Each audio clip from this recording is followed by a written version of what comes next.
Hey everyone, welcome back to the channel, and today we've got one here from DeAgostini. It is, well, it's one of those sort of cheaper brands, I suppose, as you know, but although these days they are not really that cheap anymore. This wasn't a cheap one to get. I actually got this from a seller in Japan.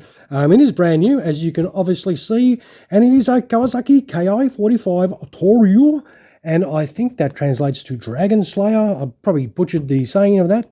I do apologise to any Japanese viewers I may have. Now, this was a Japanese twin-engine heavy fighter used during World War II. Now, the Allies would codename this Nick. It would be introduced in 1941, used by the Imperial Japanese Army Air Service, with 1,701 of these aircraft built in all variants.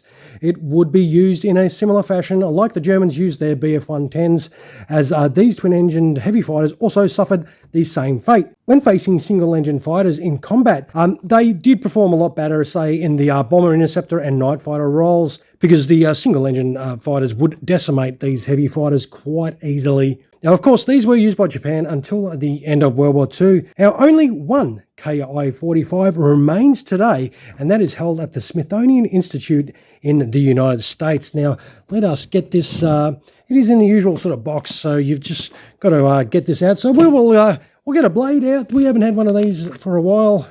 Just got to watch yourself so you do not cut yourself, because these can be sharp. We'll move bladey out of the way and should be able to get the rest of this open. I'll try and do it quickly. So it does have that normal cover that will just turf off, and there is that awesome looking aircraft in there.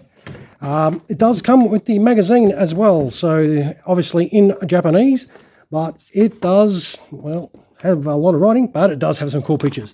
So that will entertain me for a little while. I cannot read the text, but I can look at the pictures. That is about my skill level. All right, we'll turf this magazine out of the way. And as you can see, straight in the packet, I suppose we do need to get this open as well. Hopefully we can do this quite easy. All right, with that backing off, you can just see the obvious stand there. It does have the landing accessories and some propellers we do have to put on. So we will open this up as noisy as I can do it. Sorry about that. So this is that interesting coloured aircraft. All right, let us get it out. Oh, comes out nice and easy. This is a big old chunk of metal right here. Now, it does have the little baggie that does have the gear bay doors. As I said, there's a stand. We'll move this out of the way. We'll have a quick squiz at the aircraft just straight out of the pack. Now, the lines on these are sort of accentuated with a little bit of inking, I suppose, within that. So they do stand out quite a lot. They're actually sort of playing up with the camera a little bit with this colour scheme. There is a little bit of engine detail on the front and some gun detail. Now, with these ones, there are no pilot figures in there. But overall, it's not too bad if you're into your Japanese World War II aircraft. Now, I did not have one of these, so this is the main reason I bought it, because I am trying to get a little bit of a collection of all sorts of aircraft that were used by military around the world. But this does look pretty cool. We'll turn it over, and it's the same colour underneath, so it does have a very sort of basic finish to it. As I said, normally these are a bit of a budget sort of brand, but lately they have been a little bit expensive. So what we'll do is we will kit this out so it actually looks like an aircraft, and we'll come right back. Alrighty, we are back with a completed aircraft. Now, these gear bay doors you just put straight in. Well, if they go straight in, mine were quite resistant.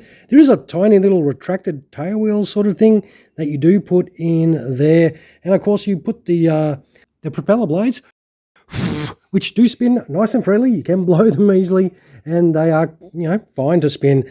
And of course, you put a little aerial on top of that canopy, and that is job done. That is this set up for in-flight. Very straightforward and not too hard. Just a little bit of a fitment issue here and there with those. Hopefully, I can get them out for gear down. So they were so tight to put in. Yeah, it's not too bad. Look, I don't know. It's not their best offering, but it is probably one of the only offerings you will get for a die-cast version of one of these. I don't think anyone else makes one, so your choices are extremely limited. And of course, if you do want to put it on the stand, you whack it in the stand hole, and that is job done. That is your big old Kawasaki Ki-45 set up for in-flight. It is not too bad a size, obviously, being a twin-engine heavy fighter, but the overall build quality, it's probably average, I suppose. Don't expect a great amount of extra detail or anything like that. As I said, normally these are a cheaper sort of model to get, these DeAgostini ones, but sometimes these aircraft and other sort of models have been quite expensive to sort of find when I've been looking on the interwebs to try and grab one. All right, well, with this job done for you fly guys, we want to check this out with the gear down. So what we'll do is we'll quickly chuck some landing gear on this and come back and check it out. All right, guys, here we have it set up for a gear down. Straightforward, you just put that tail wheel in there. It does look a lot better than that retracted one for in-flight. Boy, this one sets in a little bit better.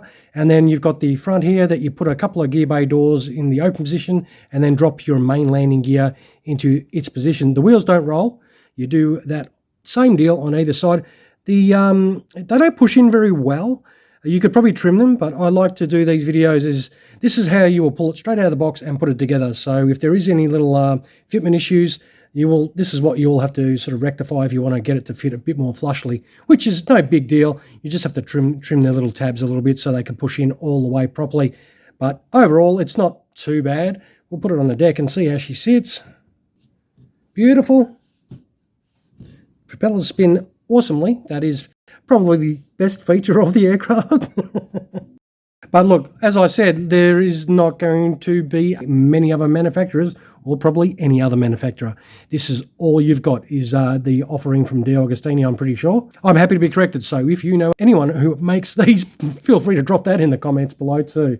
All right, we'll wind this video up. I will take some photos of this and you can check this aircraft out without my fingers, of course, all over it and see some bit more detailed pictures to show you the exact sort of quality that this is. So once again, this is by DeAgostini 1/72 scale diecast. It is the Kawasaki Ki-45 Nick or Toryu, which is Dragonslayer. And it is, look, it's a pretty average quality build, but it's not too bad. And as I've said, it's all you're going to get, really. There's no one that I know of that makes them. So if you want Nick and diecast, this is your option. I think they do a second livery, a different livery as well, but this was the one I ended up getting.